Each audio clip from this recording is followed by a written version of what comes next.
Hi guys, this is Bill with Media Unlocked, and we're back at 3O Studios in Lexington, Kentucky today, and we're talking about the Canon EOS-R mirrorless camera. Now it's about 3 degrees out there, and it's probably about 7 degrees in here because David likes it chilly, right David? You better believe it. Okay, there you go, and he's in charge of the heat today. Well, either that or somebody forgot to pay the heating bill. Oh well. I want to tell you about this camera today. Now we've had it for about a month. Our friends over at B&H sent it to us. They sent us the EOS-R body, the 24-105 zoom lens, and the adapter that goes along with it so that I can use my Canon glass and get a greater flexibility out of it. Now I have been a bit of a critic about mirrorless cameras. Sony has an awkward menu. The ergonomics of the Sony camera and to some degree the Nikon don't really fit my hand all that well. I like the cameras heavier. I like the build a little bit more solid than those cameras have put out. It's awkward to learn a new and evolving system, which means that, sometimes the menus are different between different iterations of the exact same camera. Now at Media Unlocked, we've got the Sony a7R III and the a7 III. We use both of them, or at least David does, on a regular basis. He shifted from Canon to go Sony so that he could go for the mirrorless cameras. I thought it was only fair to give it a shot. Well, I took a look at this for a month, and like I said, I've kind of thoroughly enjoyed the camera. I am convinced that eventually mirrorless cameras are going to dominate the DSLR market, just to the same way that DSLRs kind of dominated the film market. The next logical step in the evolution of digital photography is to go mirrorless. Now we have access to, like I said, the 2 Sonys. We have access to the Nikon mirrorless that my studio partner Charters has. So we've used the Canon EOS-R for a couple of model shoots. I've used it for some winter shoots. I tried to shoot my dog's eye as he was catching a treat to test out the eye detection part of the camera. And just basically kind of shooting headshots for my friend Patrick, a really wonderful actor, just to see how everything would work around. So I'm going to give you my impression of the Canon EOS-R at this point, both the good and the bad, because it is an evolving system. It's the first mirrorless that Canon has put out. So as a result, it's got some things that I'm hoping they'll change for future issues, but it's also got some things that I think are really good. Okay, so let's talk about what I really did like about this camera. It is 30.3 megapixels on a Digic 8 processor. This is as good as it gets for Canon. 30 megapixels gives you plenty of crop room. Yes, there are cameras out there that have more megapixels, more crop room in essence, but everything over 20 megapixels gives you so many pixels. As long as you think of your cropping when you take the image, you shouldn't have any issues. The Digic 8 processor is the best Canon has ever put out. It is unbelievably fast. Now the price tag on this, if you want to get it from B&H, you could order it today. $2,400 for the body only. It's an extra $100 for the lens mount adapter so that you can use your Canon glass on it, and an extra $1,000 if you want the 24-105 lens. Now, what did I like about this? Mainly the ergonomics work for me. I'm going to start off by saying this is just a solid build camera. It is not any heavier really than the other mirrorless out there. I took a look at the weight specs on the Nikon and the Sonys, and they all come in the ballpark of 650 grams. My Canon 5D Mark III comes in at 800 grams, about 140 grams more. So they're a little bit lighter than the workhorse of the 5D. Now, a lot of people have criticized Canon for the size of this lens. Mirrorless cameras tend to have smaller lenses, smaller lens openings. Canon has left this large. Why did they do that? Well, I can't really give you a great answer for that, but when you put an old Canon glass on this camera through the adapter, you're not going to be saving a lot of weight. So I don't think that they feel the limitations of size the way that Sony does. Canon has made a commitment to letting you use your old glass with this camera, as opposed to Sony that's putting out all new lenses.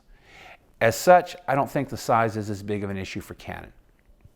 Now, it fits. The ergonomics work. That's one of the things I like about it. The battery grip is a little bit larger than it is on the 5D, but it works. It gives me a good stable surface, a good platform to shoot from, so that when I shoot, I've got exactly the stability that I need to shoot in my camera.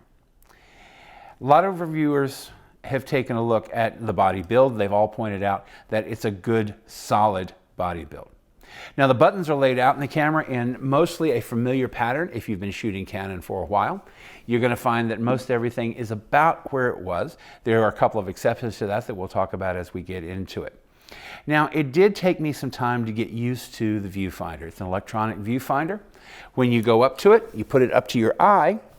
Well, it does help if you take the lens cap off, but you put it up to your eye, it shifts over, and it gives you a nice feel for the way things look to your processor, okay?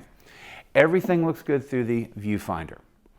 The menu options allows you to have the information rotate, which is really a cool thing. Now, one of the neat features of the Canon EOS-R is that the information in your viewfinder, when you look through, stays on the bottom. When you go to portrait mode, you can set it so that it shifts, so it stays with a vertical orientation, that it makes it easier to read through the viewfinder. I really like that as an option. It has a fully articulating rear screen. This is useful, of course, for selfies. Yeah, I did one. I couldn't resist. And if you're a vlogger, for example, it always makes it very useful to do that. You can set it up so that you can shoot low, shoot high, and use the screen for live view. Or you can just leave it so that your screen is active, give you an idea of what you're seeing through using live view shooting. The screen has really great touch sensitivity. When you go through, you can focus just with a touch. That's a great, great feature. The touch focus is amazing. The screen is 3.15 inches. It's got 2.1 million dots, so it's got an amazing resolution. You've got menu settings that allow you to touch the screen and it will immediately focus and fire. I had a lot of fun with that when I was trying to take pictures of my dog. Yeah, whatever. In any case, it's got a lot of customizable features that we'll get to in a minute. Now, one of the adapters will give you the ability to have load-in filters behind the glass instead of screw-on lenses. Now, that's kind of cool because if you've got a lens, for example, a 14mm with a very large curved front, you really can't put neutral density or polarizing filters on the front of it. Dropping those in the back allow you to get the use of the filters without being the screw-in ring, which those lenses don't have. Now, the battery life is something that a lot of people have criticized. They did that based on the specs. Canon's specs for the battery were kind of underperforming, but to be totally honest with you, I've had great battery response with this. It came with the LP-E6N, which is Canon's standard battery right now. It was kind of cool because I've already got backup batteries. Didn't have any worries about the backup batteries, but I never actually used an entire battery on any of my photo shoots. Now, that is a great battery response considering how much more you're using the screen than you are with a traditional camera, because that touch screen is a really useful thing. It's on a lot and that takes a lot of battery power. One of the other really cool things is the adjustable ring on the lens. It has a new feature, this front ring, and it clicks into place. Now this is a programmable ring. You can set this up to cover your ISO. You can set it up for exposure compensation, anything you like. And that gives you the ability to have shutter speed right here, aperture right here, and ISO right here. So that you can control everything if you're on manual mode, for example, without ever having to, oh, what does my menu say? You can do it all looking through the viewfinder if you've got it programmed that way. That is a really, really great feature. The one thing that I found about this camera that was the best of all is how fast the autofocus is. The autofocus is fast, fast, fast, quiet, quiet, quiet. It's unbelievably fast and quiet. I know it's because it's got less hardware to move, things like that, but it's just unbelievable how fast it works. You can set your customizable options to make it work with your style of shooting, so that if you want to focus on sports, for example, you can do that. Now, it's got some issues. We'll talk about those on the other side of the coin, but this unbelievably fast autofocus is amazing. It's dual pixel autofocus. It has both contrast and phase detect hybrid. You have your finger on the shutter, okay? And basically, it activates 5,655 autofocus points on the sensor. You can use one, or you can use as many of those as you want to put into your programmability. That's why it is so fast. It is just, I can't overstate how beautifully fast this is. On the other hand, is it too fast? One of the problems I had shooting on manual mode is that once the camera finally found its autofocus point, the viewfinder shut off and it was ready to shoot, which means that those of us who use focus and then recompose as our main method of shooting are going to have a bit of an issue. I kept looking for a menu option to not have that happen. I never could find it. If it's in there, I missed it. And if it's not in there, that is an issue, because for me, I tend to do a lot of focus and recompose. Now, this camera does have some great focus options. It has a way of using a combination of the shutter button and the touch screen to give you the fastest focusing that you can get and changing where your focus points are. Maybe they figured that that was the option to use more often than not. I didn't have a chance to explore it as much as I wanted to. Hopefully I can get back to it sometime and let you know exactly what I felt. Now, the face detection software, frankly, is a little bit weak. When you use the detection software, you drop your frames per second, which is kind of a bad thing if you're using it for sports. And frankly, the face detection is better in the Sony than it is in the Canon. Face detection for the Sony has got a couple more generations behind it, so hopefully Canon will catch up and move that. But it's a good start. It's a really good start. Okay, now, one of the biggest advantages I think the Canon has with the EOS-R is that they built a system that allows us to use the old Canon glass. My favorite Canon lens is actually an old lens. It's the Macro 100 2.8 L series lens. I love that lens. It is clean, it is sharp, it's a macro lens so I can get closer with it. It's my favorite lens, basically, for everything. I wish it could go down a little lower so I could get a little bit better bokeh, but it's my favorite lens, and I really would miss that lens if I had to replace it. With Sony, you have to go out and buy the Metabones adapters so that you can use your old Canon mount lenses. Now, that's a little bit of a problem because every time you put more things between your lens and your camera body, that's just one more step for something to go wrong. It's one more step for communication to glitch. It's one more thing that can get you in trouble when you're on a shoot. So with the Canon adapter, speaks Canon, the lens speaks Canon, the body camera speaks Canon.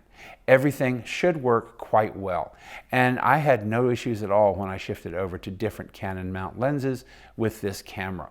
Yes, the autofocus was a little bit slower. The autofocus was a little bit louder when I shifted over with the adapter, but not by enough to matter at all. So again, I think one of the main strengths of this particular camera is that it allows you to use that old Canon glass. Now, there's one other small detail that I thought was kind of cool. One of the problems that I've heard about with the Sony cameras is that they're kind of dust magnets on the sensor. Well, that's because they don't have a mirror, so they have all of that dust floating around with far less protection. Canon has worked in a system so that when you remove the lens, a little cover slaps down right over the top of the sensor, thus minimizing the amount of dust that has the opportunity to collect. Small feature, but sometimes it's the small features that make for the best cameras. But the amazing thing, the absolute most amazing thing of this camera is how customizable it is. Yes, the goal with any camera is to get so familiar with it that you can use it, you can hit your buttons without ever even looking at the camera, that you know exactly where everything is. This camera is kind of like the ultimate fruition of that argument. Every button, almost every button, is customizable. The touch screen is customizable. The information that is shown in your viewfinder is customizable. So that every single part of the camera can be set up so that you know exactly what it is you are touching when you need to change something. I can program this camera to set my exposure compensation, my ISO, my shutter speed, my aperture, all on different dials or buttons, which allows me to never even look up to be able to change all of my settings on manual mode. And that is such a time saver. That is such a big plus. I never realized how great that customizing feature is. I didn't really customize this camera since I only had it as a loaner for a month. It doesn't make sense for me to, to really customize it and play with it that way. I really, really would look forward to playing with that, just to let you know. Now, every camera has advantages, but every camera also has some negatives. One of the biggest negatives that I found in the Canon EOS-R is this damn touch button, the multi-function slider bar. Okay, it is in a horrible place. It is exactly where my thumb goes when I hold the camera, which means when I had it active, every time I had it active and programmed for something, I'm changing my setting. I wound up trying to use the lock feature. The lock feature allows you to have to touch the left-hand side of the slide button for a second before it activates. That defeats the purpose of a quick change slide button, however. Basically, I did not like it. I didn't like that slide button at all. I would rather go back to the old dial system. It's far, far superior to this touch button. Canon, if you're taking suggestions, throw that part in the trash heap. Bring me back my joystick or another dial. Okay, the touch slider just is a fail. I'm sorry. The frames per second have an issue. Okay, the frames per second, it's rated for 8 frames per second. Cool. That's a good number for a camera of this price point. But when you shift over to continuous focusing, it drops to 5 frames per second. That's not as good. And if you set it up in tracking mode, 3 frames per second, which is useless. We got to do better than that, guys. It's just not a good frame per second rate. And of course, I know you've already heard this, 1 card slot. Guys, 1 card slot is not that big of a deal to somebody like me. I shoot models, I shoot in a studio.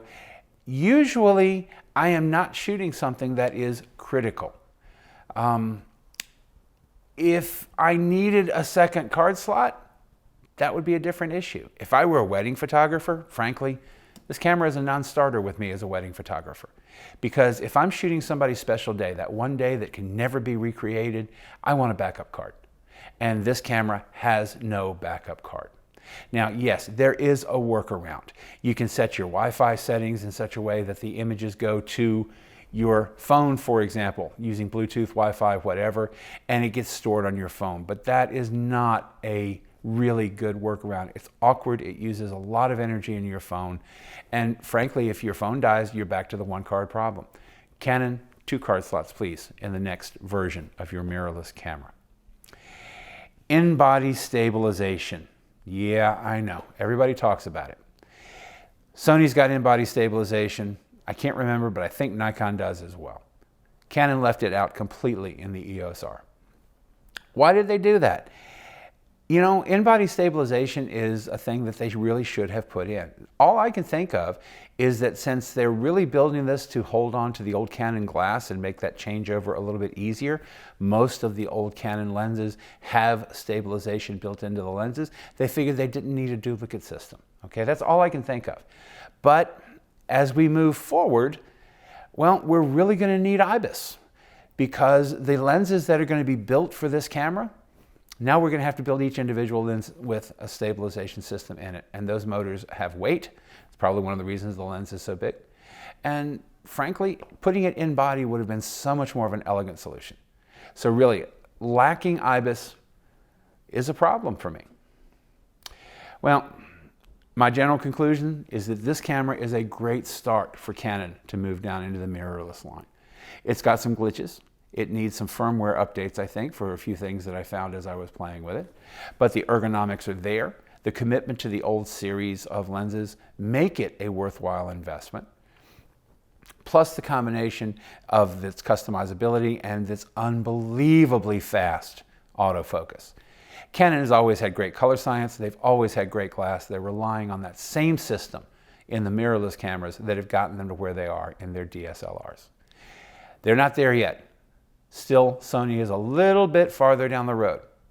Hopefully, a generation or 2 down the road, and we're going to start seeing some really spectacular mirrorless cameras out of Canon.